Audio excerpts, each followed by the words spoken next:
이 목사의 오븐 오늘 말씀은 예수님께서 말 못하게 하는 귀신을 내어쫓는 장면으로 시작을 합니다. 귀신이 나가자 그걸 지켜보던 사람들 중 몇이 소위 바알세불 논쟁을 불러와요. 예수님께서 바알세불의 힘을 빌려서 귀신을 내어쫓았다는 겁니다. 윌리엄 골딩이 파리 대왕이라는 소설로 노벨상을 받았습니다. 이 파리 대왕이 바알세불을 주제로 하죠. 바알세불이라는 이름의 뜻이 곤충들의 왕, 파리들의 주인이라는 뜻이기 때문입니다. 궁극적으로 이 바알세불은 귀신들의 우두머리, 곧 사단을 뜻하는 말입니다. 그런데 예수님께서 이 바알세불의 힘을 빌려서 귀신을 쫓아냈다 하는 이 말은 터무니가 없는 것이었어요. 예수님께서 이렇게 말씀을 하십니다. 너희 말이 내가 바알세불을 힘입어 귀신을 쫓아낸다 하니 만일 사단이 스스로 분쟁하면 그의 나라가 어떻게 서겠느냐. 물론 분쟁과 분열은 사단의 나라의 고유 현상입니다. 사단은 만약에 분열과 분쟁의 특허권이 있다면 그 특허권은 사단이 가지고 있을 거예요. 사단은 분열시키는 존재고 분쟁을 야기하는 존재입니다. 그렇지만 자기들끼리는 사단도 다투지 않습니다. 서로 분쟁하면 그 나라가 망하기 때문이죠. 영리하기 짝이 없는 사단이 그걸 모를 리가 없습니다. 예수님은 바알세불의 힘을 빌린 것이 아니고 하나님의 손에 힘입어서 귀신을 내어 쫓은 겁니다. 귀신을 쫓아내시고 이 사람을 온전케 하신 이 사건은 이제 사단의 나라가 끝났고 그와 동시에 하나님의 나라가 시작됐다는 것을 보여주는 표적입니다. 예수님께서 이렇게 말씀하시죠. 내가 만일 하나님의 손을 힘입어 귀신을 쫓아낸다면 하나님의 나라가 이미 너희에게 임하였느니라. 70인의 제자가 예수님께 돌아와서 보고를 합니다. 주의 이름이면 귀신들도 항복하더이다. 기뻐하는 제자들에게 예수님께서 그 기쁨의 초점을 이렇게 돌려놓으시죠. 귀신들이 너희에게 항복하는 것으로 기뻐하지 말고 너희 이름이 하늘에 기록된 것으로 기뻐하라. 예수 이름으로 귀신이 쫓겨난다는 것은 예수 이름과 함께 하나님의 나라가 시작되었다는 것을 뜻합니다.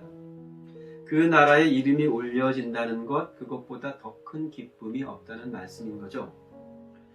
말 못하는 귀신이 쫓겨나는 걸 본 다른 사람들의 반응도 곁들여 소개되고 있죠. 어떤 사람들은 매우 놀라워했고 또 다른 사람들은 하늘로부터 오는 표적을 구하기도 했습니다. 바알세불을 운운하며 시비를 거는 일도 못 쓰지만 그저 놀라기만 하는 것도 큰 의미는 없습니다. 더더구나 귀신을 쫓아내시면서 하나님 나라의 표적을 보여주는 이 현장을 목격하고도 또 다른 표적을 구하면서 예수님을 시험하는 건 온당한 모습이 될 수 없습니다. 강한 자가 무장을 하고 집을 지키면 그 집은 안전합니다. 그런데 더 강한 자가 와서 그 집을 무너뜨리면 그 집은 더 이상 안전할 수가 없습니다. 사단은 강한 자죠.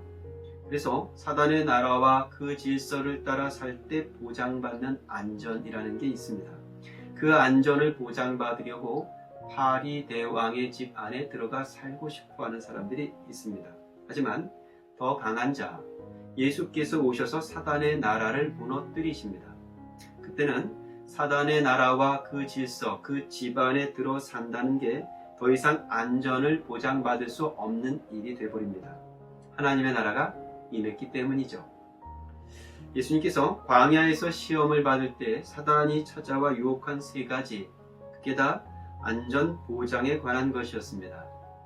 떡이 되게 하라는 시험은 돈이 주는 안전의 유혹입니다. 엎드려 절하라는 유혹은 명예와 영광의 안전을 보장해 주는 것입니다. 뛰어내리라 하는 건 증명의 안전을 유혹하는 것이죠. 떡이 아니라 말씀이 우리를 안전하게 합니다. 사단이 아니라 천지의 주제이신 하나님께 순종하는 것이 우리에게 안전, 안식이 됩니다. 시험하고 증명해서가 아니라 온전한 믿음을 가져서 그것이 우리의 안전지대가 되는 거죠.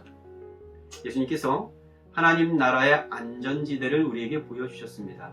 그걸 보여주시려고 이 땅에 오셨고, 그걸 보여주시려고 십자가에 돌아가셨고, 그걸 보여주시려고 3일 만에 다시 살아나신 겁니다. 우리는 사단의 나라에서 하나님의 나라로 옮겨진 사람들입니다. 또다시 요압들이 세상과 사단의 질서로 회귀한다면 예수님의 말씀처럼 그 사람의 나중 형편이 전보다 더 심하게 될 것이 뻔합니다. 나와 함께하지 아니하는 자는 나를 반대하는 자요, 나와 함께 모으지 아니하는 자는 해치는 자니라. 입으로는 주여 주여 하면서 삶은 파리대왕의 안전지대에 찾아 들어가 사는 건 큰일 날 일입니다. 파리대왕의 화려한 천막이 아니라 하나님 나라의 든든한 그늘 아래에서 오늘 하루를 시작해야겠습니다.